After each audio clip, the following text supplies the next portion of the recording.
जय माता दी दोस्तों आषाढ़ माह की शुक्ल पक्ष की पूर्णिमा को ही गुरु पूर्णिमा भी कहते हैं।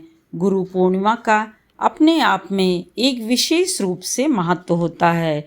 गुरु पूर्णिमा का अर्थ ये है कि जिसको हम अपना गुरु बनाते हैं या जिससे अपनी शिक्षा हम ग्रहण करते हैं उन्हीं को गुरु के रूप में इस दिन मनाया जाता है।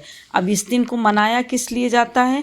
क्योंकि 18 पुराणों के रचयिता वेद व्यास का प्राकट्य यानी इसी दिन हुआ था, तो इसी दिन से गुरु पूर्णिमा मनाई जाती है। महर्षि वेद व्यास की पूजा इस दिन की जाती है। इस दिन दान दिया जाता है और पूजा करने के लिए उनके भोग में पीली वस्तुओं का प्रयोग किया जाता है। भगवान विष्णु लक्ष्मी की भी पूजा इस दिन की जाती है।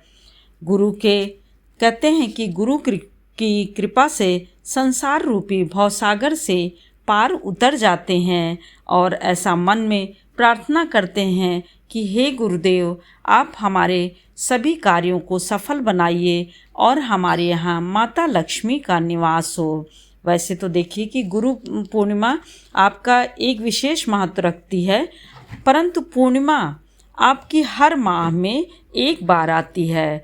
पूर्णिमा के दिन व्रत भी किया जाता है और सत्यनारायण भगवान की कथा भी सुनी जाती है।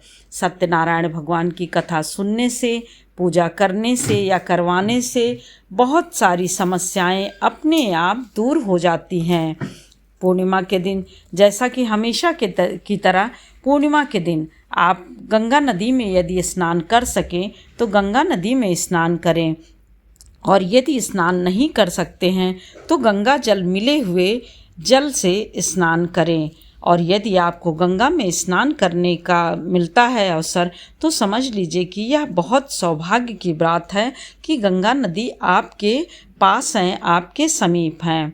तो दोस्तों, सुबह सुबह पूर्णिमा के दिन व्रत का संकल्प लें, पूजन करें और हर तरह से प्रार्थना करें कि हे गुरुदेव, हमारा जीवन सफल हो, और गुरु के मंत्रों का जप करें और व्रत करें। यदि व्रत नहीं कर सकते हैं तो उनके मंत्रों का जप करिए। और हमेशा की तरह जैसे देखिए कि सत्यनारायण भगवान बहुत ही थोड़े में सब प्रसन्न हो जाते हैं। जैसे देखिए कि हर माह आप थोड़े से व्यवस्था करने से उनकी कथा पूजन करते हैं तो वह बहुत ही प्रसन्न हो जाते हैं। और व्रत जो है भूखे नहीं रहने को कहते हैं कि फलाहार करके आप जो है पूजन करिए और व्रत करिए। बस मनुष्यों के प्रति, जीवों के प्रति प्रेम, दया भाव होना चाहिए, सम्मान होना चाहिए, मदद, ये सब चीज़ें होनी चाहिए। इससे सत्यनारायण भगवान बहुत ही खुश होते हैं। सत्यनारायण भगवान का पूजन व्रत करने से अपने धर्म की रक्षा होती है। और यदि देखिए कि हम सब स्वयं अपने धर्म की रक्षा करते हैं तो भगवान हमारी रक्षा स्वयं करते हैं। इस तरह से आप देखिए कि सत्यनारायण भगवान की पूजा करने से बहुत ही एक असीम आनंद की प्राप्ति होती है और बहुत खुशी मिलती है, और उनकी दया दृष्टि हमें दिखाई देती है, महसूस होती है। शिक्षा में, संस्कार में, घर में, परिवार में, सभी जगह दिखाई देती है। तो दोस्तों, गुरु पूर्णिमा का तो जो भी पूजन अर्चन करना है वह 3 जुलाई को करना है, क्योंकि यह दिन का व्रत होता है, पूजन होता है। परंतु यदि किसी को जिसको व्रत रहना है तो वह रात्रि व्यापिनी यानी 2 जुलाई को व्रत कर सकते हैं। 2 जुलाई को उनका व्रत है, क्योंकि पूर्णिमा तिथि का प्रारंभ जो है वह 2 जुलाई को 8:21 पर हो जाएगा। तो रात्रि में चंद्रमा का उनको मिल जाएगा, और दूसरे दिन यानी 3 जुलाई को आपका 5:08 तक आपका समाप्ति हो जाएगी। 3 तारीख को यानी सोमवार की शाम को। तो इसीलिए जिसको व्रत रहना है वह 2 जुलाई को व्रत है, और जिसको आषाढ़ माह की गुरु पूर्णिमा की पूजा करनी है वह 3 जुलाई को मनाया जाएगा।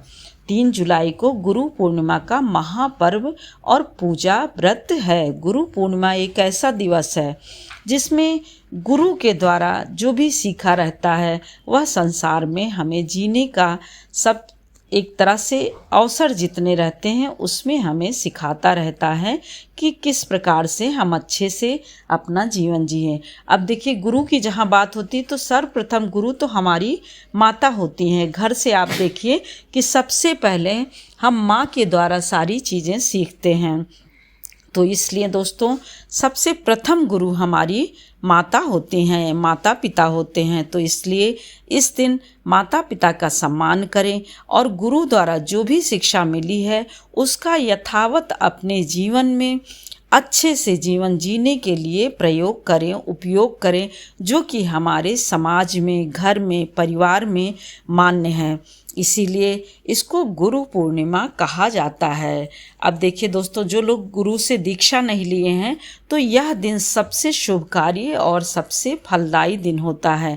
देखिए, वैसे तो कहा जाता है कि अच्छी चीज़ों के लिए कोई दिन नहीं देखा जाता, परंतु अच्छी चीज़ों के लिए ही यदि शुभ मुहूर्त में हम करते हैं तो उसका कई गुना लाभ बढ़ जाता है और उत्तम होता है, श्रेष्ठ होता है। इसलिए शुभ मुहूर्त का ध्यान दिया जाता है।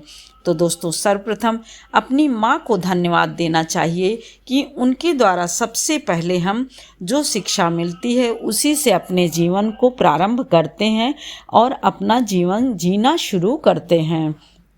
तो दोस्तों, इस दिन देखिए, यदि आपके गुरु पास हैं तब तो उनको आप दान दक्षिणा दीजिए, उनका मान सम्मान करिए, पूजन करिए।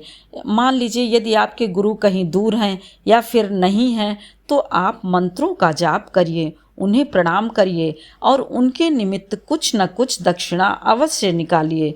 यदि वो हैं तो जब भी मिले उनको श्रद्धापूर्वक दीजिए, यदि नहीं हैं तो उसको गरीबों में वितरित कर दीजिए। ऐसा करने से उनका मान सम्मान बना रहता है और उनका आशीर्वाद हमें प्राप्त होता है। तो हमें निरंतर उनके मंत्रों का जाप करते रहना चाहिए। तो इस प्रकार से दोस्तों, 3 जुलाई को हमारा गुरु पूर्णिमा रहेगी, जो कि दिन में किया जाता है, अर्थात दिन व्यापनी होने के कारण दिन में ही माना जाता है। तो हमें इस दिन गुरु के अपने याद में, गुरु के सम्मान में इस दिन को अच्छे से मनाना चाहिए, उनका याद करना चाहिए। इस व्रत को करने से, पूजन करने से बहुत सारे फलों की प्राप्ति होती है और गुरु पूर्णिमा को महापर्व के रूप में माना जाता है। जय माता दी दोस्तों, फिर मिलते हैं एक और नए वीडियो के साथ। तब तक के लिए लाइक करिए, सब्सक्राइब करिए और बेल बटन ज़रूर प्रेस करिए, जिससे कि नोटिफिकेशन सबसे पहले आपके पास पहुँचे।